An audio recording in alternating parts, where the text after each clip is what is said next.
Olá, sejam muito bem-vindos. O futuro da habitação volta a estar no centro do debate político, com mais um conjunto de medidas proposto pelo governo, que passam por novas regras na construção, incentivos fiscais ou a revisão dos processos de licenciamento. As medidas prometem acelerar a oferta, mas também levantam algumas dúvidas e algumas questões técnicas, ambientais, sociais, entre outras. É sobre estas questões que vamos falar ao longo dos próximos minutos, aqui na Ordem dos Engenheiros TV. Eu sou a Rita Neves e comigo está Fernando de Almeida Santos, bastonário da Ordem dos Engenheiros, e Avelina Oliveira, presidente da Ordem dos Arquitetos. Muito boa tarde aos dois. Olá. Obrigada por estarem aqui comigo nestes minutos a debater aquilo que é a atualidade e aquilo que se pretende ser o futuro da construção, da habitação, do urbanismo. Olhando para este pacote do Governo, e começo por lhes perguntar, começando por si, Sr. Bastonário, o Governo apresentou este pacote como um acelerador da oferta. Estamos realmente perante um conjunto de medidas que vai tratar o problema na sua raiz ou mais um conjunto de medidas avulsas, que não é o primeiro conjunto que surge, que terão pouco impacto? Boa tarde. Eu entendo que existe boa vontade do governo e ninguém inventa a legislação para que não produza um efeito. A questão é se vai produzir efeito ou se o efeito é aquele que nós queremos para o mercado. Do ponto de vista do arrendamento, admito que possa ter aqui algum mecanismo, porque isto é escalonado conselho a conselho, eventualmente, e depois tem um cálculo de rendas médias, tem que ser muito bem explicado. Não interessa aqui estar a explicar, mas pode ter algum impacto naquilo que é a solução. Haja arrendamento para se pôr no mercado, também é preciso que se saiba isso. Do ponto de vista do mercado direto da comercialização das casas e particularmente aquilo que tem a ver com a habitação digna, acessível ou de classe média, tenho muitas dúvidas, não pelo espectro do percurso daquilo que é o caminho da construção. Admito até que isso pudesse ter algum impacto se houvesse mesmo o IVA a 6%, como se fala, de forma generalizada, em todo o percurso da construção até ao produto final construído, à exceção da última venda ao cliente, porque eu tenho sérias dúvidas que um imóvel que valha hoje, por exemplo, num qualquer concelho do país, 300.000 euros, pelo facto de ter o IVA anterior todo a 6%, não seja posto no mercado na mesma a 300.000 euros. E, portanto, todo o efeito do IVA se perde se não houver preços impostos à partida, mas isso só pode acontecer para a Ou seja, habitação digna. tem que ser bem regulado Ora bem, e regulamentado. e sob esse ponto de vista, pode ser uma medida estéril essa solução. Independentemente disso, a ser, na fileira da construção, tem que ser, obviamente, para tudo, porque se nós pusermos determinado tipo de produtos a intermédios a 23% do projeto, por exemplo, de arquitetura ou de engenharia a 23% e o resto a 6%, obviamente que num encontro de IVAs isso fica absolutamente desvirtuado. Uhum.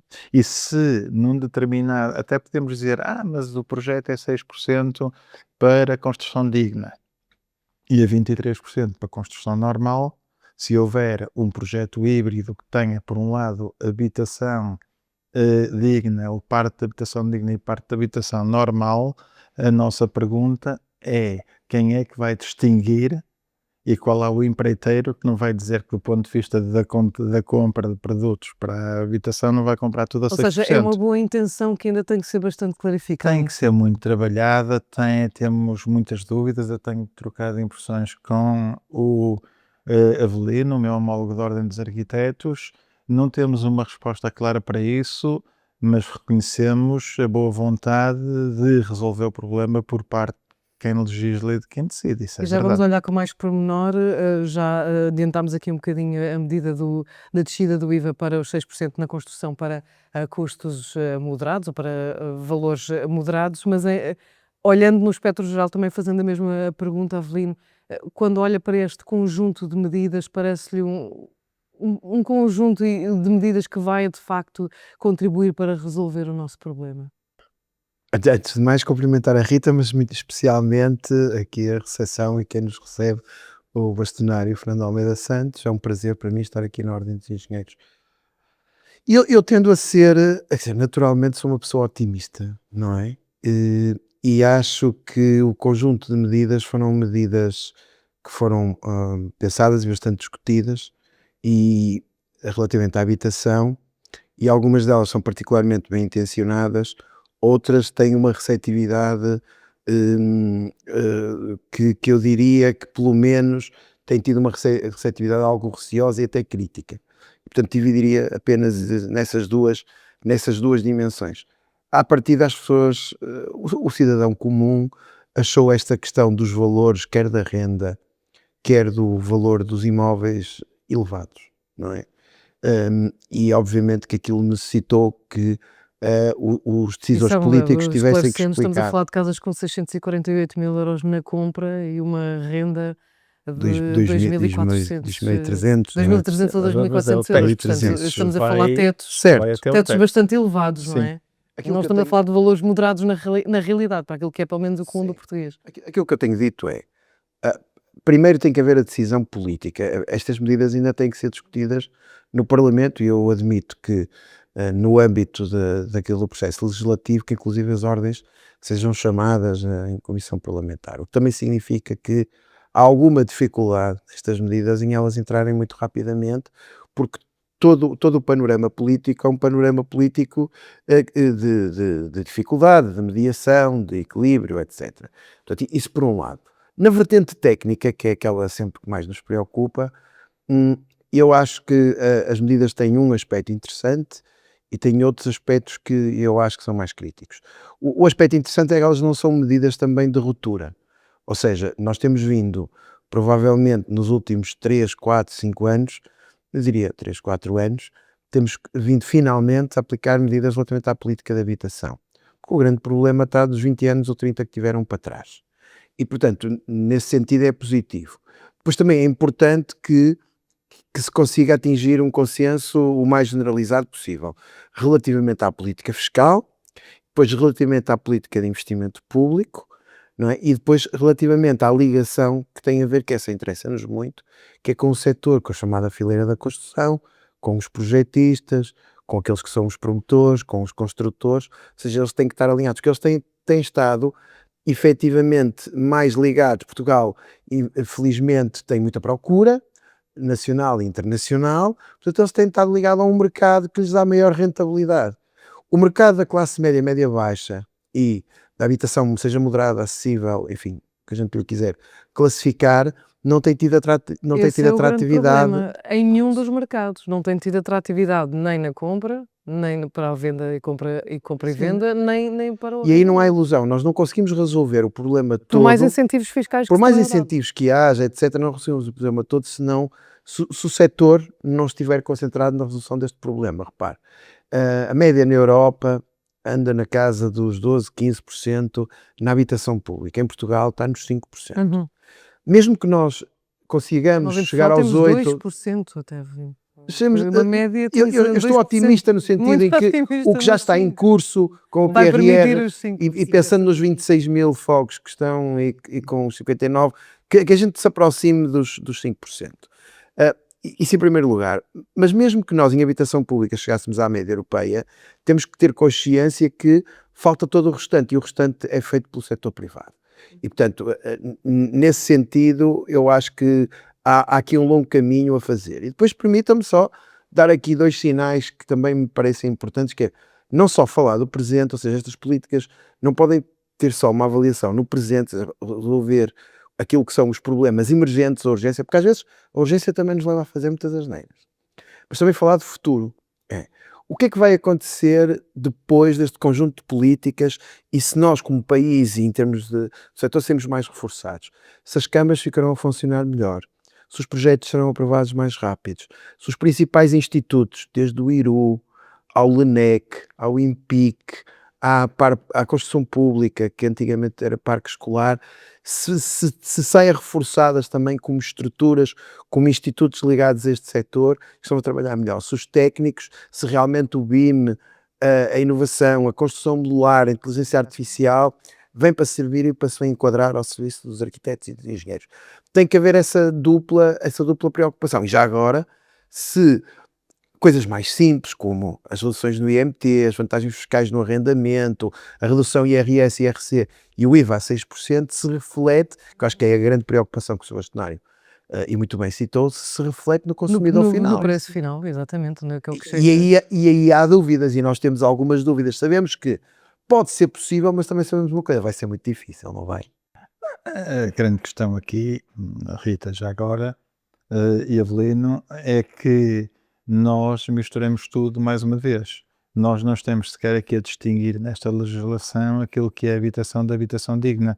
Nós temos a habitação, por isso simplesmente, com um teto para agilizar as oportunidades aos Temos jovens. agora um novo conceito que é o do valor moderado, não é? Que foi Mas o valor É fiscal, é moderado, mais fiscal mas que o outra valor o coisa. valor a moderado, que. E casas para entrarem no eu vou mercado num dizer, segmento de valor, de valor moderado, que pronto, tem o teto que nós sabemos que é eu vou bastante dar, eu vou alargado. dar um conceito que tu nunca usaste, eu nunca usei, vou usar pela primeira vez. Vamos falar de habitação sem mediação imobiliária e habitação com mediação imobiliária. Isso é muito A que interessante. tiver, pois é, a que tiver mediação imobiliária é a que está de mercado e virada para o privado, para o mercado em geral, é aquela que não tem a ver com a habitação sem aluguer, que até pode ser essencialmente pública, mas também pode ser privada, mas sem interseção com o imobiliário. E neste momento a discussão em Portugal nunca se fez sem ter implícita a dimensão imobiliária do processo, que até tem aqui curiosidades muito interessantes. O simples facto de nós conseguirmos lançar para o mercado habitação, seja pública ou privada, sem intervenção imobiliária, faz com que a habitação seja largamente mais barata imediatamente.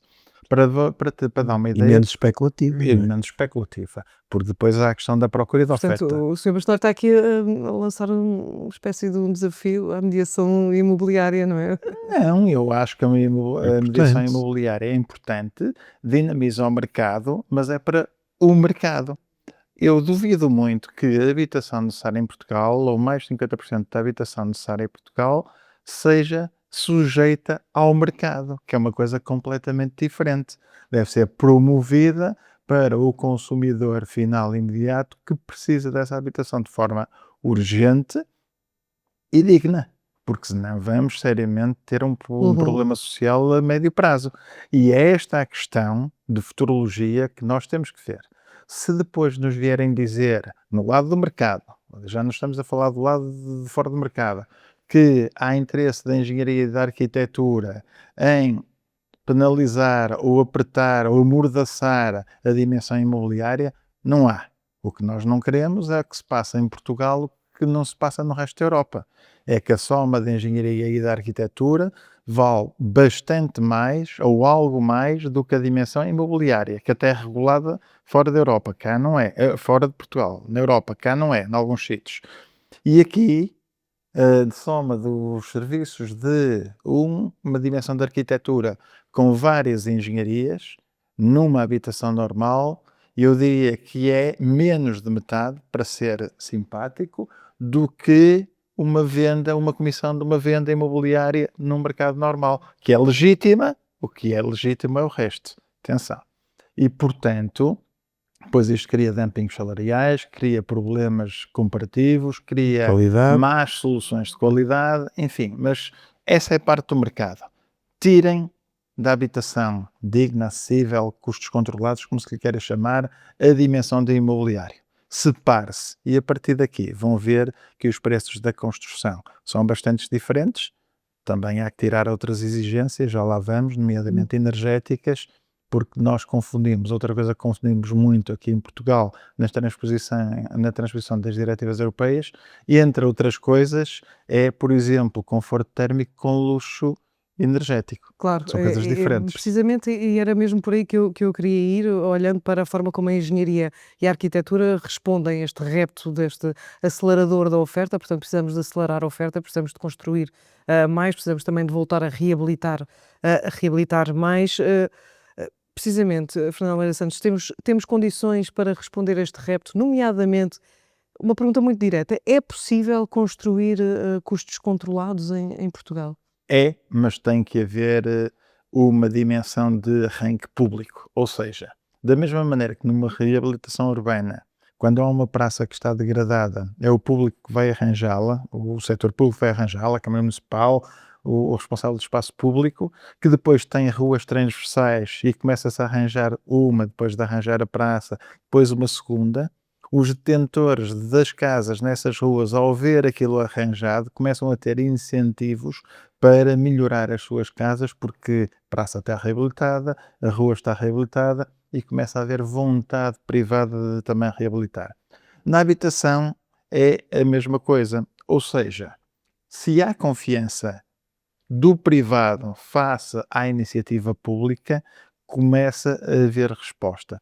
E neste caso particular, nós não podemos começar pelo privado. Até podem existir parcerias público-privadas em paralelo, mas nós temos de ter claramente aqui investimento público. Da mesma maneira que é preciso construir uma ponte para passar um ribeiro numa autarquia, ou uma ponte maior a nível nacional para se passar de uma margem para a outra, um viaduto, em que há um projeto de arquitetura ou de engenharia.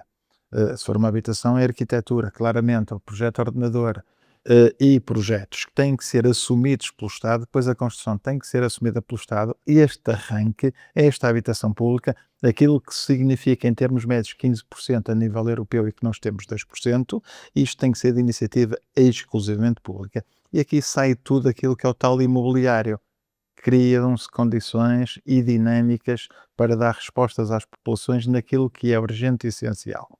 Se nós conseguirmos fazer isto, já sei que me vem dizer, e os terrenos estão todos nos privados.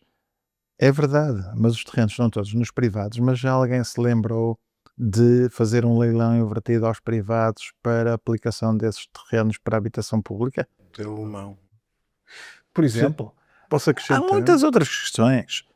Claro. Sim, estamos a falar Sim, de... Não houver eu gostava de procedimento acrescentar uma dimensão que Sim, eu até como é que a concordo. arquitetura também, como é que se é possível, e faço a mesma pergunta, se é possível nós construirmos a custos controlados para termos habitação mais acessível, não sacrificando o rigor arquitetónico e tudo o que é necessário em termos técnicos para garantirmos a qualidade da nossa habitação. A a questão dos custos controlados tem a ver com aquilo que o conceito em si implica, não é? Que é, os nossos técnicos são muito qualificados, os arquitetos e os engenheiros, mas os custos controlados neste momento em Portugal têm a ver com um fator externo, que é custos que as pessoas possam pagar. E isso é que determina, ou seja, a capacidade de, através dos nossos salários, não ultrapassando aquele tal limite dos 30. Eu admito, enfim, os políticos agora falam de 35%, acho que é muito, mas os 30% daquilo que é a nossa remuneração estar aplicado na habitação. Mas permita-me acrescentar aqui uma coisa que eu acho muito importante, que o Bastonária disse, que é, em primeiro lugar, a responsabilidade de quem nós representamos. Não há falta de projetos, não há falta de qualidade de projetos, não precisamos de importar qualidade de projetos. Os nossos arquitetos, os nossos engenheiros são qualificados para resolver os problemas do país, sempre o foram. Quando nós tivemos a entrada na CEE, também assim foi. Os arquitetos e os engenheiros deram um grande tributo ao país. Nesse momento, eu acho que isso é de realçar. O segundo ponto, nas políticas de habitação, nomeadamente dos sítios onde é mais complicado, é evidente que tem que se fazer cidade e essa cidade tem que ser habitável. Não só as infraestruturas, como referiu o Sr. Bastonário, mas todos os equipamentos. Eu, por exemplo, eu tenho uma posição, A cidade e arredores também, e porque hoje em arredores, dia temos eu que tenho uma falar posição do que é a que periferia. E algumas habitar pessoas as não pessoas. gostam, mas que eu acho que há partes de territórios, de cidades urbanas portuguesas, onde tem que haver políticas de regulação. E Lisboa é uma delas, ou seja, nós não podemos. Eu entendo que para o promotor é muito mais rentável ter o alojamento local e ter outro tipo, o chamado alojamento de curta duração, é mais rentável. E também percebo que porque é que as cidades foram ocupadas por essa tipologia de ocupação. Porque para que um casal jovem com filhos viva no centro de Lisboa, precisa ter escolas, precisa ter capacidade de transportes, precisa ter os seus equipamentos, precisa ter um restaurante onde ele possa ir comer e não ser um restaurante gentrificado, onde só seja para turistas, precisa ter espaços verdes para desfrutar e, portanto, e nós estamos a ver aqui alguma problemática nisso, em que as cidades estão a ser, nomeadamente os centros que têm maior pressão urbanística, estão menos desenhados para aquilo que é a população. Portanto, nós e precisamos, obviamente, há a questão dos devolutos, dos imóveis de curta duração que podem passar para aluguer de longa duração. Vejam bem, Lisboa, apesar de tudo, ainda assim é a cidade que tem maior percentagem de arrendamento em Portugal, mas Mas comparado ainda com outras assim cidades temos é milhares de baixa. casas abandonadas, Claro, abandonadas temos- vazias. Temos Podiam- muitas, podiam Lisboa estar- tem um número muito elevado, estar embora a localizadas. estatística, o número estatístico que dá do INE, a mim levanta-me algumas dúvidas, porque, por exemplo, noutros países, quando se foi apurar bem o que é que significavam os devolutos, esse número reduziu, mas é significativo. Tem também que se promover a reabilitação, mas a reabilitação é mais cara do que a construção nova. E, portanto, obviamente que isso obriga a políticas muito cuidadosas e a políticas que, por um lado, têm que ser de incentivo público. E o incentivo público é o apostar nesses equipamentos, nas escolas, no espaço público, na mobilidade, na rede de transportes, para que as pessoas depois possam ter essa atratividade de... E quando se pensa em custos controlados, Avelino, todos esses aspectos que está a referir correm o risco de ficar para trás, de pensarmos as coisas dessa maneira, de uma maneira mais estruturada e mais pensada, porque temos uma emergência, e a emergência, como disse, às vezes não se tomam as melhores Correm. soluções.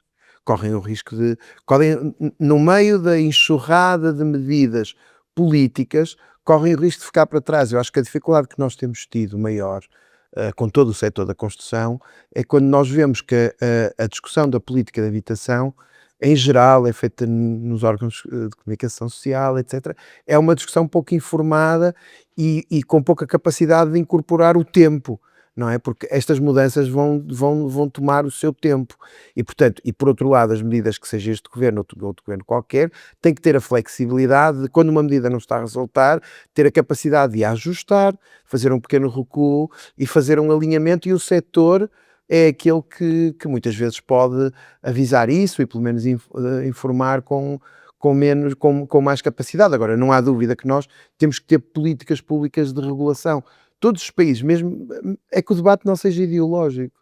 Os Mas é países sempre, de não é? Centro-Europa... Quando falamos de habitação, é inevitável que entre aqui uma carga ideológica, porque há maneiras de olhar para a habitação e para aquilo que é o papel do Estado na habitação ideologicamente diferentes, não é? E é isso que também torna difícil a tomada de decisão política, diria eu. Bom, para nós não é, porque assim... Para vocês, tecnicamente, no setor, eu não sei, mas o seu para os bastonário também é a decisores opinião políticos, dele. talvez sim. Mas o setor da fileira da construção, evidentemente que é sempre ligado às vezes a alguma ideia de uma especulação imobiliária, mas nós temos um naipe de todos os intervenientes, arquitetos, engenheiros, promotores, atuantes, enfim, que têm todos diferentes visões político-ideológicas, mas há um conjunto muito alargado de situações em que estão todos de acordo. E eu acho que era essas que nós devíamos fixar. Eu não sei se nós temos algum pudor às vezes em falar da questão ideológica no seu termo idiosincrático. Eu não penso que seja bem ideológico. Há que ter a frieza de perceber que, eu vou usar aqui um ditado popular que é quem não tem cão caça com gato. E é assim, vamos lá ver, o que é mais importante? É nós servirmos a todos por igual ou termos soluções mínimas de qualidade de vida para aqueles que mais precisam? E que condições são essas? E depois nós não estamos a inventar nada. Vários países até do mais elevado nível social, dou o exemplo da Suíça, por exemplo, ou mesmo da França, mas da Suíça, nós temos que perceber que há circunstâncias especiais para casos especiais.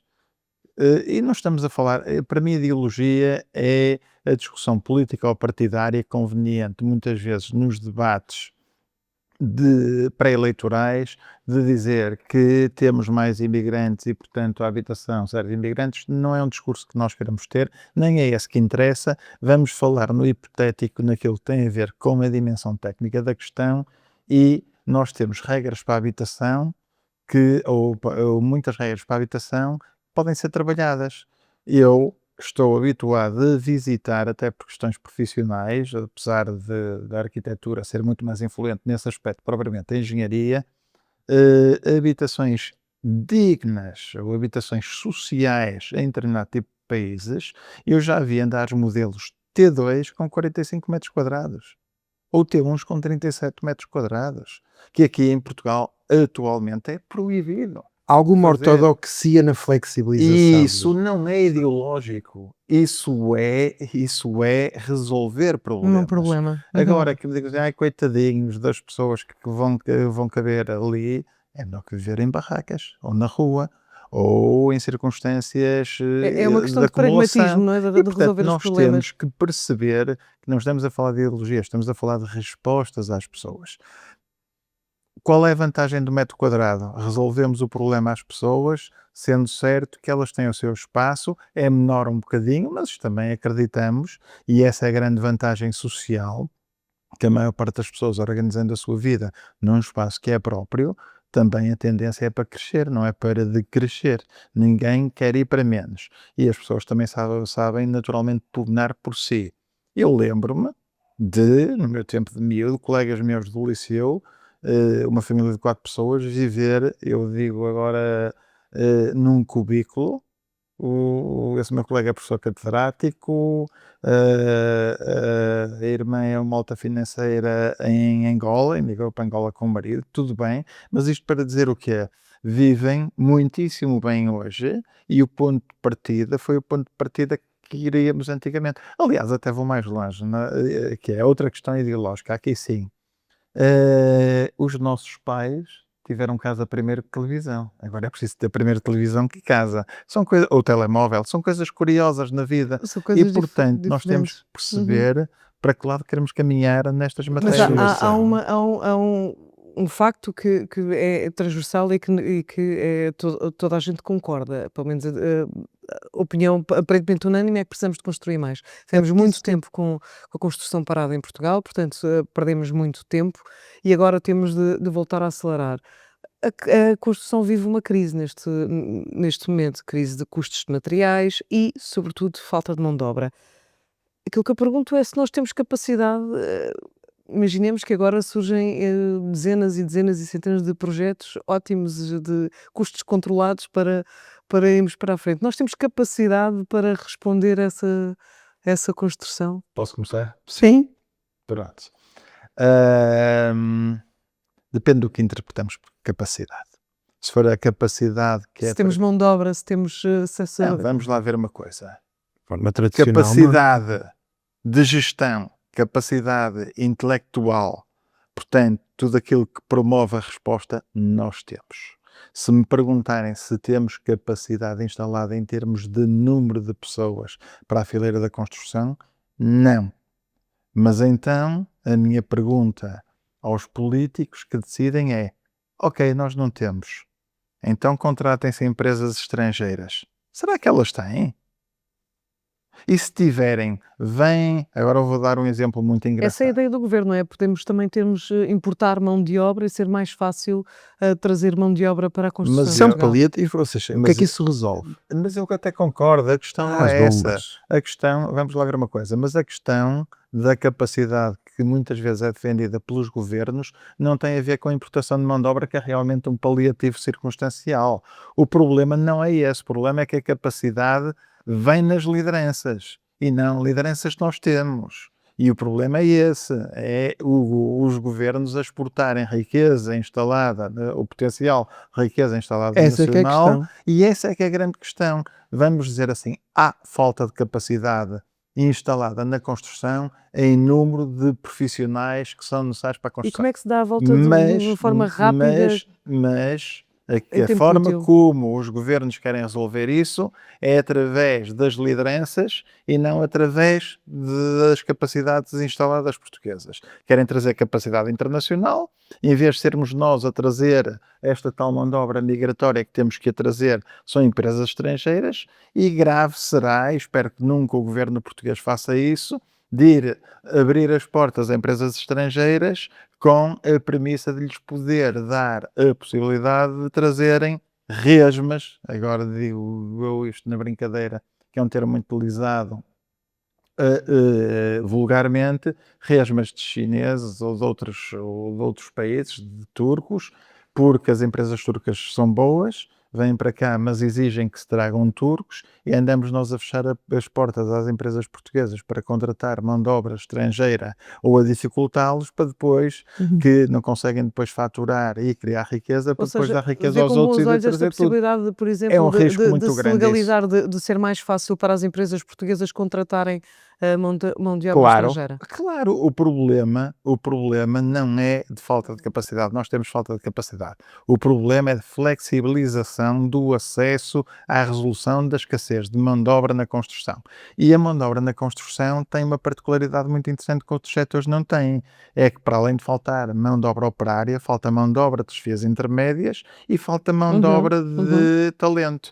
E aí têm que vir na mesma, porque se não formos nós a trazê-los, nós portugueses a trazê-los, são os outros a Mais o que trazê-los. exportamos, não é? Só que a diferença é que em vez da riqueza ficar cá para as empresas portuguesas, os impostos serem pagos em Portugal por empresas portuguesas, não. A riqueza vai para o exterior e os impostos são pagos lá fora. Boa parte podem ser pagos cá, mas, por exemplo, um IRC de uma empresa turca não vai ser pago em Uhum, português. Vai uhum. ser pago lá fora.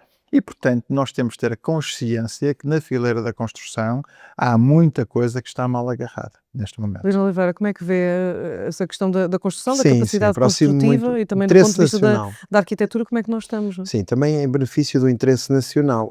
A primeiro lugar.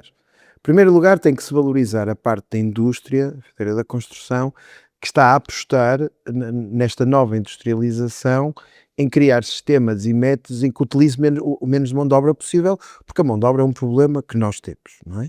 Portanto, não somos capazes de gerar mão de obra suficiente para a procura que temos, para a construção que necessitamos. E a indústria tem tentado corresponder através de sistema e usando a inovação para isso. Tem que ser Mas é um incentivada. processo longo e nós estamos ainda É um processo longo nos primeiros que tem que ser passinhos, aplicado não cá é? e tem que servir também para nós exportarmos. Ou seja, também tem que servir para os incentivar a que consigamos fazer isso como um ativo de Portugal internacional, competitivo, porque é do melhor que há. O segundo ponto é no fundo o que o Sr. Bastonário disse, que é o facto de nós necessitarmos de mão de obra não significa que nós tenhamos que importar todo o sistema construtivo, não é? E de gestão que venha do exterior para num processo de substituição. Isto porquê? Porque nós tivemos, neste momento nós temos, as razões pelas quais nós não temos mão de obra é porque muitos dos nossos trabalhadores qualificados da construção civil emigraram para o Centro Europa por uma oferta, porque exatamente pelas capacidades e conhecimentos que têm, porque eles facilmente encontraram trabalho nas melhores Em empresas Portugal não europeias. havia, não é? Durante muitos anos Os engenheiros, parou. os arquitetos e Uhum. mesmo os construtores civis. Portanto, que, por um lado, houve uma altura que em Portugal não havia, agora que há, mas mesmo assim a oferta é tão grande e a procura é tão grande nesses países e a qualidade dos nossos trabalhadores é tão grande que é difícil retê-los. Portanto, essa retenção de qualificação e talento é difícil.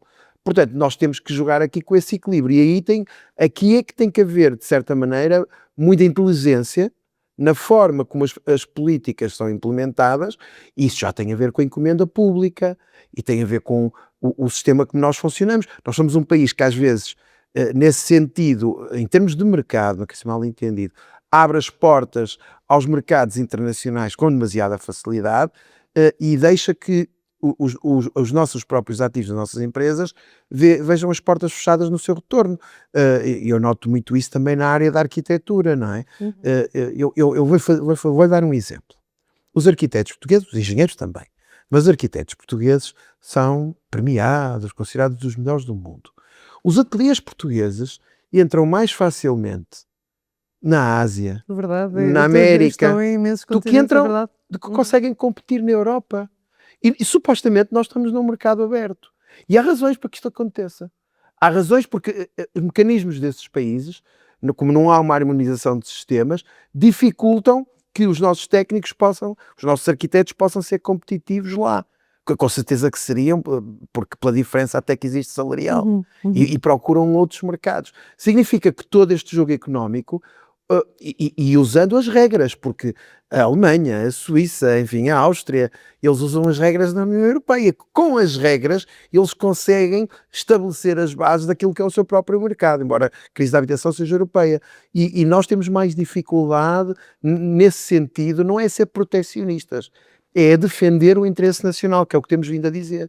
Ou seja, neste momento estamos perante uma crise da habitação e da construção no setor, estão a pedir ao setor ajuda, entre aspas, que nos ajudem a resolver o problema, mas em retorno também têm que garantir e dar ao setor esse contributo de que, ok, nós estamos todos a embarcar nessa mesma viagem, mas que há aqui uma defesa também do interesse nacional. E é uma grande preocupação comum da Ordem dos Arquitetos e da Ordem dos Engenheiros com o principal setor da fileira da E de uma construção. maneira geral, em termos médios, nós temos tido menos problemas com as soluções nacionais que com as soluções internacionais. Certo. Não queria estender muito aqui esse discurso, nem é conversa para hoje, mas nós temos tido muito conhecimento e o Observatório e Ó, há Fernando, as páginas dos observatórios jornais, as grandes obras, grandes infraestruturas que dão problemas, vamos ver que tipo de empresas é que estão a construir essas obras em Portugal.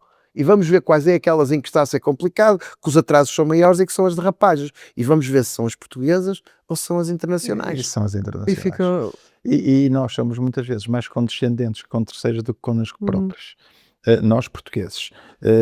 E temos que infletir essa forma de estar, pelo menos no setor da construção.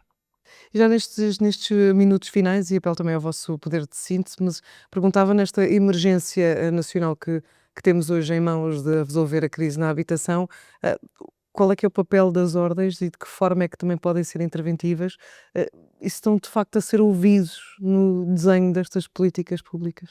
Estamos a ser ouvidos e finalmente, em muitos casos, atendidos. Pelo menos eu sinto isso. Não digo que seja em tudo, mas de uma maneira geral temos tido essa receptividade. Não quer dizer que a decisão política coincida muitas vezes com as nossas visões. São situações diferentes. Mas do ponto de vista técnico, há algumas questões que têm vindo a ser relativamente atendidas, pelo menos no caso da Ordem dos Engenheiros, na concepção-construção, sim. Uma imposição muito grande da divisão do projeto dentro da concepção-construção face à construção, que salvaguarda a arquitetura e a engenharia, isso está consolidado na legislação. É uma boa resposta do legislador ou do governo. Há muitas outras que ainda estão na forja, o simplex, o reforço simplex, a questão a questão da emergência, eu chamo de estaleiro, mas pronto, Bases de vida. das bases de vida, do alojamento urgente e temporário, ainda estão em discussão, mas penso que estamos em forte aproximação com as vontades públicas e políticas. Portanto, eu pelo menos, como bastonário, sinto-me confortável neste momento na interação que temos Ou tido seja, sente que a ordem está a ter um papel ativo nesta construção? com os governos. Para além de tudo, constituímos dentro daquilo que é o interesse nacional, na nossa perspectiva, em conjunto, já agora, e também com a Ordem dos Economistas, e com players da engenharia e da arquitetura e da construção nacional, constituímos a Fundação da Construção, que tem três funções principais. Salvaguarda do interesse nacional, portanto, criação de riqueza para Portugal, na fileira da construção, e em substância depois, e com a criação dessa riqueza, criar condições às empresas portuguesas de externalização, ou seja, em vez de importarmos nós, engenharia, arquitetura e construção, sermos nós a exportar, e portanto criando riqueza. A segunda grande dimensão é vinculação de talento, seja na engenharia, seja na arquitetura, seja até na fileira da construção para outras artes, vinculação de talento em Portugal. E aqui a vinculação de talento tem 4 grandes dimensões: é a atratividade do secundário, do básico ao secundário para o universitário, é a retenção de talentos, que já foi falado aqui pelo Presidente da Ordem dos Arquitetos, é o retorno de talento e, mesmo assim, havendo escassez, é a captação de talento. É um papel que as ordens têm feito muito bem, a Ordem dos Engenheiros tem-no. Nos arquitetos não será tão necessário esta parte da captação de talento, mas na engenharia é o claramente. mas não para lideranças. Lá está, as lideranças são de portugueses. Quem quiser chegar a lideranças dentro da captação de talento tem que fazer o seu percurso em Portugal, ir crescendo e criando credibilidade e bases em Portugal para depois crescer.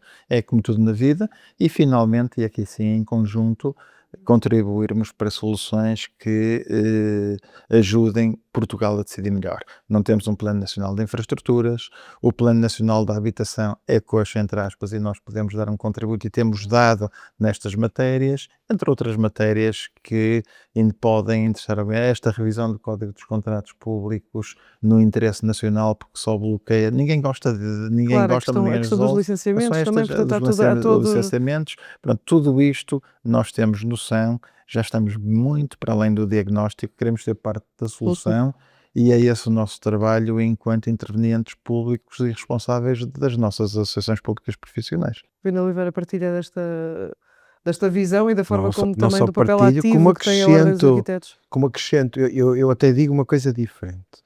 Se não tivessem sido as ordens profissionais, com a implementação do último Simplex há um ano e pouco, a situação teria sido muito mais grave. Porque fomos nós que conseguimos mobilizar as duas classes profissionais, juntando pessoas do setor do projeto, portanto, dos ateliês, das empresas, e as pessoas que estavam nas próprias autarquias, juntando-as no mesmo espaço e permitindo que houvesse uma interpretação com as ambiguidades que nos deixaram. E neste momento nós temos mais de 10 diplomas em diálogo, aliás, nós já conhecemos os caminhos todos. Do Ministério das Infraestruturas, Habitação e dos outros, conhecemos os caminhos todos, temos em comum, e depois com outra preocupação muito grande. Sempre estamos de acordo. Atenção, nós temos certeza, horas e horas de discussão. Também é a riqueza de discussão, também para que fique, é? para quem nos está a ouvir, que não pensem que agora os engenheiros e arquitetos... Não, é que às vezes dizem sempre que nós andamos... Nós temos que perdurar eles andam sempre juntos. Esta guerra, não é? E eu gostava de fazer essa declaração. Nós às vezes até temos discussões, não vou dizer acaloradas, temos discussões acaloradas sobre diplomas. Ainda bem, não é? E isto para quê? Para evitar que essa discussão seja feita. Eu até já decorei isto aqui, agora estamos aqui em direto, mas faz parte aqui da intervenção. Eu até já decorei a reação mais simples do Avelino, que é: queres mesmo ir por aí?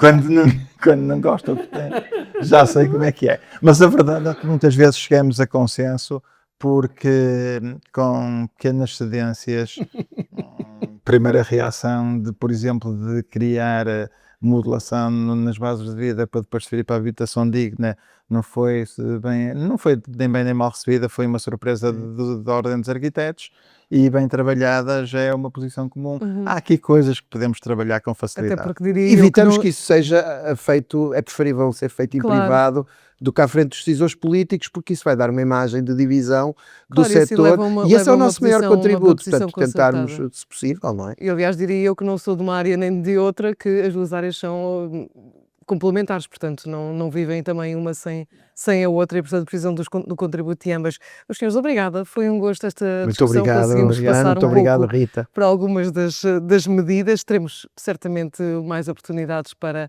falar e para ir acompanhando também como é que vai acontecendo o desenrolar desta discussão. Muito obrigada. Muito obrigado. E obrigada também a si que nos assistiu a partir da Ordem dos Engenheiros TV. Continuo atento a todos os conteúdos. Muito obrigada por nos ter acompanhado. Fique bem.